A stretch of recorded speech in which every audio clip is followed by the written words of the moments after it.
Hey friends, it's Katie from Without a Crystal Ball. Welcome back to my channel. It is Friday, May 31st, 2024. If you haven't heard the series that I was involved in, that I am involved in, that just got released on Netflix, Dancing for the Devil, the 7M TikTok cult is trending everywhere. It is number one on Netflix. It's number one in more than 10 countries, in the top 10 in more than 10 countries. And it is taking social media by storm, and everyone is talking about it. And I got involved in this project way back 2 years ago, and I'm shocked, absolutely shocked that it's as big as it is. And most people I'm talking to, including those that were involved in it with me and the team that put this all together, and even some of the members that were you see in this series, like the cast, quote unquote, or the subjects. The subjects didn't realize how big it was going to be. And so it's been an overwhelming few days for all of us that have been involved because of the outpouring of support that we're receiving and the feedback we're getting from the wider public about what we have delivered. The product is very compelling, and I'm so proud of our director, Derek, who I feel like really humanized the story in a way that needed to be done with such care and such compassion. And what I've always loved about Derek is his heart. He is one of the most gentle people I've ever met. And then Jessica, our executive producer, has this heart of gold, and she's like tough as nails, but she is like so soft and like loving and understanding and constantly finding ways to like lift people up and feel safe and comfortable with her. And I think between the two of them, the reason why this product became the way it is and it's been delivered in such a fashion, I think the response that you're seeing from people, from the outrage they're feeling about why hasn't Robert been arrested yet, to the compassion and heartbreak they feel for those that have been hurt by it, and then the heartbreak they feel for the families that have been separated by this group, is a product of their care and love and just empathy. So I played a role in this. My reporting, along with Haley and Haley, who are exposing 7M and Stop Culting, our social medias served as the archive of the story. And by archive, it means that every documentary has to have all of their claims and the story fact checked. They have to be able to go back to records and court records, and they have to be able to show in real time what was happening. They have to be able to show a timeline of how this all came together, what's the history of this church, what's the history of the man at the center, Robert Shin, what's the story of the people that are involved, what are the allegations against him.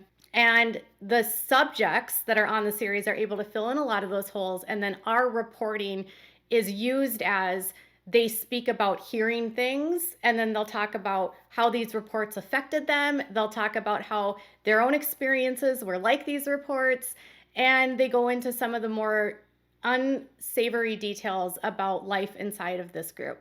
Not to bore you with the logistics here, overwhelmingly, this has been so positive for everyone that's been involved. The families, the survivors, the dancers, they're all just like been so overwhelmed and grateful and thankful for, one, that this is getting taken seriously and that the response has been overwhelmingly positive. People are finally seeing their leader, that it hurt them, Robert Shin, for who he is. Robert Shin was given every opportunity to participate in the series.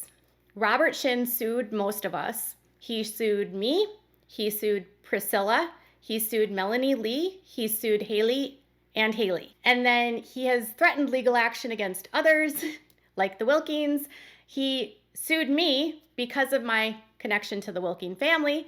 And the Wilkins, Dean and Kelly and Melanie, are all involved in this. Nick Riano's family, Migdalia and Lawrence, were on the series as well. And then you see the dancers Aubrey, Kevin, Kalia, and Concrete. Since the story hit, I have been inundated. My inbox on all platforms has been blowing up. I am getting messages from people that knew Robert Shin from 30 years ago, people that were friends with his wife, Hannah, people that were part of the church years and years and years ago, friends of his sister's children. There's been neighbors of Robert that have reached out and are like, this is not okay. I knew he was bad news. What can I do to help? There has been so many of the subjects that I've talked to, families that have come out, all these different people thanking me. And it's been very overwhelming to navigate, like, okay, I need to put out content on my YouTube channel and talk about it, but I also need to like manage all the influx what I'm getting. And part of what my job is now is to help to shine a broader light on the fact that there was a lot in the story that we couldn't tell because we didn't have time. We also didn't have people that were willing to go on camera. And then some stories would have made it really confusing to tell the story because the number one focus we wanted to keep at the core was Robert. Robert is the biggest bad guy of them all. Yes, there are other people in the group that are doing things to hurt other people. And yes, they have mentors that are controlling the dancers. But those mentors, even though they're doing things to the dancers, are all following the instructions of Robert. And so it would have been super easy, I think, for us to be like, oh, the mentor Shirley, who's his lawyer, is a horrible person. And oh, his wife Hannah is a terrible person. And I think in many ways they were groomed and they've become a product and have become bad people under Robert. I think if you removed them and got them help and got them out of it, they might be better people. But right now, in their current state, no, they're not, in my opinion, good people. I think it would have been so cloudy to have all of these other faces as like, this is a bad person, and this is a bad person, and this is a bad person. I mean, at the end of the day, the person that they're doing all of these things for is Robert Shin. There's been a lot of questions that I keep getting in my inbox. And I thought, you know what, why don't I just come on here and explain to you how this all works so you can understand, if you're new to the story, how this works. So it's very confusing to people because when they go online after watching the series, they go to the dancers' website. They're going to the dancers' pages. The number one thing I would say to anyone that's watched the series is that don't leave comments that are mean on those pages, because the dancers are not controlling their social media. The dancers have absolutely no control over their social media. They can physically post, but that doesn't mean they have the ability to just post whatever they want. They don't have the ability to write whatever they want. They don't get to say whatever they want. Their mentors have access to their social media. They have access to their emails and their DMs and their passwords. So nothing they do is without control. To kind of drive home this point, Supposing 7M, who's Haley, she shared a note from a former member that actually got out around the same time as some of the dancers that left, and she had her mentor be Shirley. And I just want to give you kind of an understanding of like, when you're going to their social media, they don't have control and they may not even know what you're talking about because they might not have even seen this. They know that the series is coming out. They do know that. They know, and they were asked by everyone to be a part of it. Whether they saw the messages from the network is unknown because we don't know if Robert or the mentors blocked us from getting to them, but every opportunity was made to let them know about the series. So to give you an understanding, a person that was with the group that was mentored by Shirley, and this is her speaking about Kendra, who's KO or Ms. Ko. She says, Shirley is very much involved in everything Kendra says, does, and posts. She has to email and text Shirley all day long about her day-to-day activities, and they have Bible study often to keep the mentor-mentee bond close. The more you see your mentor, the more you feel like they're family and spiritually connected, so it makes it harder to leave and easier to stay loyal to defend them. She went on to say, when Shirley would instruct me not to watch Netflix or any social media, and if we asked permission to watch something, she had to prove it or else we couldn't. But she would tell us, your eyes are the door to your soul. You don't want to fill it with filth, so you need to be mindful what you watch. It can dirty your soul. So at the moment, you're under the impression they care about your spirit. That is why they want to control what you watch and what you talk about. I mean, it's horrible because they're so convinced that Shirley and Robert have their best interests and that they feel like they need someone to seek permission from, because they feel like he's God, okay? And so she is working on behalf of God. Shirley mentors us and tells us to defend our real family, meaning Shekinah family, while you're under their control. They control everything you watch, and they change the narrative so much you don't know what's true and what's a lie. Everything she's being taught and told by Shirley was told to me, and I fell for it too. I would get defensive when I heard my family was looking for me sending messages through my oldest daughter's phone because Shirley made it seem like that was the devil using them to block me from going to the next level in my spiritual life. So they're told that their family is the devil and that communicating with their families is going to keep them out of heaven. It's spiritual abuse. They also said this: it won't spark anything. I can almost bet they were instructed not to watch the documentary by Robert. They do this when they want to control the narrative and limit them to fully know details. And their excuse is, you don't want to watch things that might dirty your spirit and can get you on the path to hell. I know of the documentary, but by their responses, I know they were instructed not to watch it. So they probably think it's just about them being held hostage. I can already picture Robert in his emergency SOM meetings. You know, there's a documentary about us out, but it's okay because they are making us more famous. Praise the Lord. Now we'll make our own documentary too. Hallelujah. But I will say Kendra was so genuinely there to seek God. At one Bible study, we ended dinner and all prayed together, and Kendra broke down in tears, and you could feel how much she really wanted. That's why I think she's in there and partially right. Meanwhile, she's reading Bible scriptures and praying.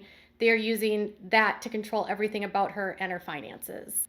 Kendra has posted a bunch of responses, and it looks very feisty and looks very angry. But I spoke to Kendra's cousin, actually two of Kendra's cousins, and her best friend, and they read the responses and said, that's not Kendra, it's probably her mentor. And it's very clear that they have not seen the series, because in comments, Kendra, and I'm just going to put this in air quotes, are making it seem like the entire series is about Miranda and her parents, and it's not. Anyone that watches the series will see that it's far more than Miranda's family that's been impacted by this. And they don't really understand the complexity of what's coming out. And they indirectly may not even know that no one has said that they're being held hostage. And they also may also not understand that the series contains women accusing Robert of SA and police investigations and the DA getting a copy of this. They may not know that. When we see them posting, you just have to kind of remember that like everything they're doing is instructed by him, and that if they don't do it, they're punished. And if they do it, they get praise and they get more rewards from Robert. And the more obedient they are, the more praise they get from Robert, the more privileges they get. And then those that are deemed not obedient get isolated, and they end up getting punished, and they're not able to interact with their friends. They don't get invited to activities. It's a very delicate balance. So my best recommendation for anyone that's new to the story is just don't interact. One, because you don't know who you're interacting with. And when you don't know who you're interacting with, you have no idea the danger that you might be in when you're interacting with these people. These people are dangerous, in my opinion. They have done things like physically assaulted people that want to leave, or his own son, Conrad, has gone on record and said he was confined and beaten for months, weeks by his dad's handlers because he was like dealing with a mental health issue. Dad thought that he could beat the demons out of him. And so other people were basically like hurting him on behalf of Robert. It's a very, very, very delicate time. On top of that, Isaiah Shin has deleted his TikTok. Nick Reno, whose parents were in the series, has deleted his Instagram and his TikTok. And the other dancers are posting, but they have limited their comments. Interacting with them and gauging their reaction isn't going to be productive, and they are victims. They're victims. They don't know the truth, and they won't know the truth unless they seek answers and start asking questions. And in order to do that, they have to find someone else within the group that's also questioning things, or they need to find a friend outside of the group that they can confide in. And that's challenging because they're told that everyone on the outside doesn't like them and is evil and is with the devil. This is one of the most heartbreaking projects I've ever worked on, but it's also rewarding in that it empowered people that have been harmed to speak their truth. And if I can say anything about this project to anyone, is that no one has to sit in silence and Every single person that has been harmed should have a right and a vehicle to say the truth. And it's not their truth. It's not my truth. You know, when people say, like, I want to speak my truth, I'm going to speak the truth because I believe 100% what Priscilla went through. I believe what Melanie Lee went through. I believe Kylie. I believe Aubrey. I believe Kevin. I believe Kalia. I believe the families. I believe all of them. I believe every family member that I've talked to. I believe every ex-spouse, ex-boyfriend that has shared, siblings that have reached out. It's overwhelming, the impact this has had. The next step for me and for everyone is to ask the Los Angeles Sheriff's Department, why hasn't he been charged? Why did they and why have they sat on these police reports? Why haven't they charged him? They promised they would arrest him if 3 women came forward. 3 women who are victims reported him, and they did nothing. They've done nothing. And since when do we live in a society where 3 women have to come forward to file these kinds of claims against someone for an arrest to happen? And even then, when 3 women do come forward, nothing happens. At what point is the LA sheriff going to get off their hiney and charge this man? I will say this. I've been tagging the LA sheriff on my Instagram, and one of my followers did send me that a photograph that the sheriff is paying attention and reading the stories. And people have also been contacting the district attorney and getting automated responses. You can contact the DA. You can contact the Foothills Police Department in Sunland, where they're located. That's where all the police reports are made. You can tag the Sheriff's Department on Instagram. You can tag the DA on Instagram.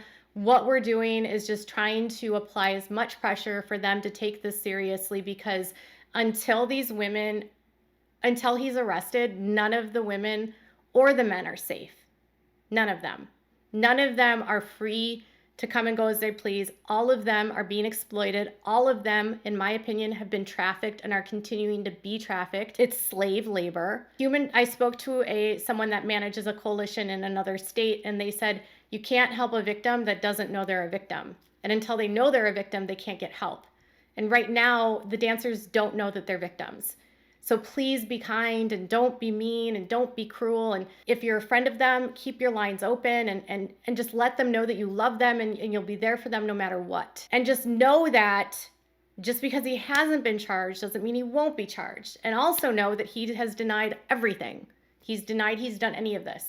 He maintains that every sexual encounter he has had with anyone in his church is consensual, despite the fact that he himself holds all the power. He is the man of God, and he is an employer. It is illegal for anyone in a position of power to abuse that and coerce someone into a sexual relationship. And so if he's doing that, the law should be stepping in, and they're not, even though the reports have been made.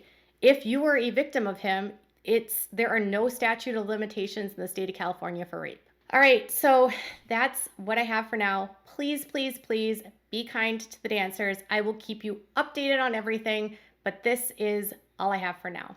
Thanks for everything. And if you haven't checked it out, make sure you do on Netflix. Make sure to give this video a thumbs up. Make sure to subscribe to my channel if you haven't subscribed, and click on the bell so you never miss a video. Bye, guys.